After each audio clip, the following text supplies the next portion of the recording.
Why does the West always interfere in African issues? Why can't they mind their business? Is it that they are done solving the numerous challenges in their countries? It is honestly baffling, but for some reason, the West thinks that they know better than African leaders and know what is good for Africa. This is why they have always interfered in Africa. In a viral video, the military commander of the U.S., AFRICOM, a U.S. military organization in Africa, has accused President Traoré of Burkina Faso of using Burkina Faso's gold to protect himself and his position.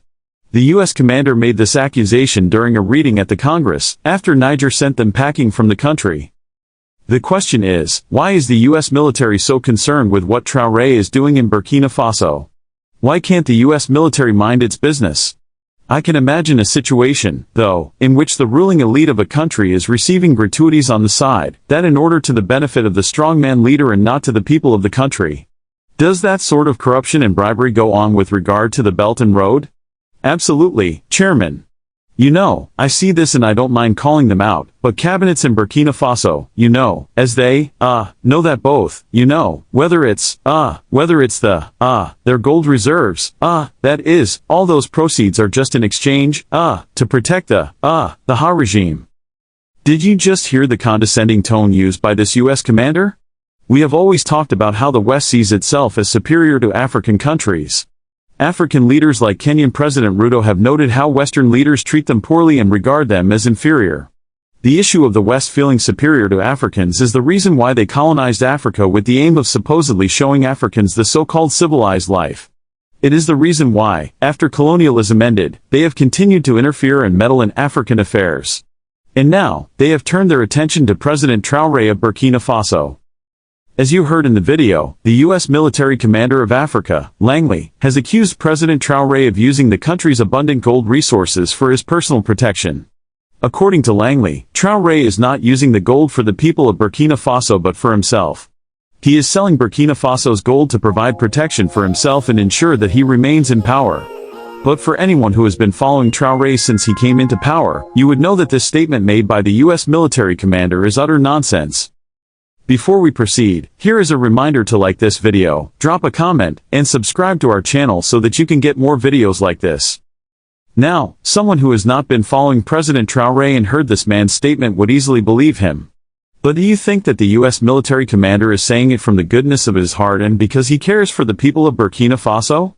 Absolutely not. You see, this man has an ulterior motive. To understand, let's give a little background story. The U.S. Africa was established by President Bush in 2007 in line with the U.S. policy for military expansion. In his own words, in Africa, promise and opportunity sit side by side with disease, war, and desperate poverty. This threatens both a core value of the United States, preserving human dignity, and our strategic priority, combating global terror. Can you imagine the condescending statement? So in the goodness of their heart, the Bush administration identified Africa as a high priority and recognized that American security depends on partnering with Africans to strengthen fragile and failing states and to bring so-called ungoverned areas under the control of effective democracies.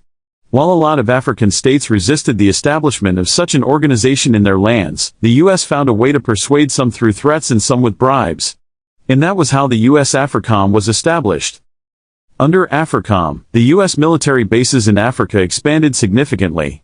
The number increased in just a few short years to more than 27 military bases in the continent. Reports reveal that the bases might even be more, given the fact that the U.S. military is very secretive about its operations in the continent. Now, if you ask any official of the U.S. AFRICOM about their purpose in the continent, they would tell you, to enhance security in African countries and combat terrorism. But it's been 18 years since this military organization was created, with access to the best military equipment and intelligence network in the world, yet the insecurity in Africa still persists. In fact, not only has it persisted, it has grown significantly, with terrorists becoming bolder by the day. From the Sahel region to Sudan, the DRC and the sea, terrorism lurks at every corner. Yet the only changes that have occurred throughout all these years is an increase in the number of military bases and an increase in terrorism. What then is the need of the U.S. military presence in Africa? For years, those weak and greedy African leaders have never thought to ask these questions or demanded answers. Or even if they did, threats and bribes have kept their mouths shut forever. But then the coups occurred in the Sahel and new military leaders arose. These leaders were not afraid to ask questions, and neither were they scared of threats. These leaders began to question the presence of foreign military forces which were supposed to fight insecurity. They questioned the necessity of their presence if their presence did nothing to combat the insecurity. And when they found no reasonable answers, President Traoré of Burkina Faso, Assimi Goïta of Mali, and General Tani of Niger kicked them out. If you can recall the events that happened leading up to the expulsion of the U.S. forces from Niger, you would know that it was the same superiority complex and condescending attitude displayed by the officials of the U.S. military that got the military leaders of Niger angry. You see, after the coup in Niger had kicked out French forces, the U.S. military decided to send some U.S. officials to Niger to discuss the way forward. At the time, the U.S. military base in Niger, which was the most expensive in the world, had suspended its operations as a result of the coup. Right from the time the coup occurred, the U.S. had made it clear that they had no intention of leaving Niger because of the massive base they had established there. According to the U.S., it intended to do everything to ensure it remained in Niger. This was why the U.S. was reluctant to call the coup a coup in Niger, because it would mean that they would have to suspend operations and impose sanctions. They didn't want to impose sanctions because they had not yet spoken to the military leaders of Niger and struck a deal with them. For those of you not aware, the U.S. might say that it condemns military coups, but that's a lie. History has revealed over and over again how the U.S. has not just not supported military regimes but even funded and orchestrated it. The U.S. has orchestrated coups in Africa, in Southeast Asia, and other parts of the world. They support military and corrupt regimes as long as these regimes follow their dictates. It doesn't matter whether the leaders of these countries kill and abuse their citizens. The U.S., supposedly champions of democracy, continue to support these regimes as long as they follow their dictates. So it was the same thing that the U.S. planned to do in Niger. They organized a meeting with the Prime Minister of Niger and sent Assistant Secretary of State for African Affairs, Mali Fee, and included General Michael Langley, commander of the U.S. Africa Command, to represent the U.S.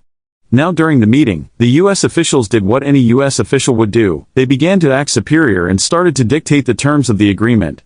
They told the Niger operatives that for military cooperation to continue between Niger and the U.S., Niger would have to quickly return to civilian rule.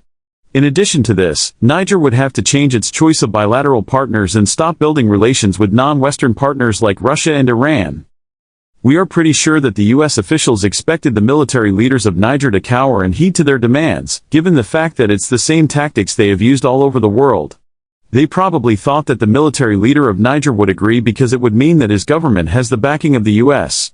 However, after they ended the meeting and the representative of Niger reported the outcome of the meeting to General Tani, Niger immediately made a shocking announcement that changed the geopolitics order in the Sahel. They ended military cooperation with the U.S. and told them to pack their bags and leave the country. According to the military leader of Niger, he does not appreciate their condescending tone and imperialist attitude. In addition, Niger made it clear that the U.S. did not have any right to dictate what Niger should or should not do.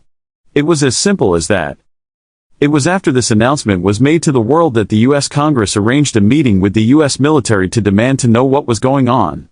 It was at this meeting that the U.S. commander made that ridiculous statement about President Traoré and the other military leaders of the Sahel. The U.S. military could not believe that a small country with a military nowhere as strong as the U.S. would have the guts to send them packing. It had never happened before. This is why they decided to twist the narrative about Traoré and the military leaders of Niger and Burkina Faso.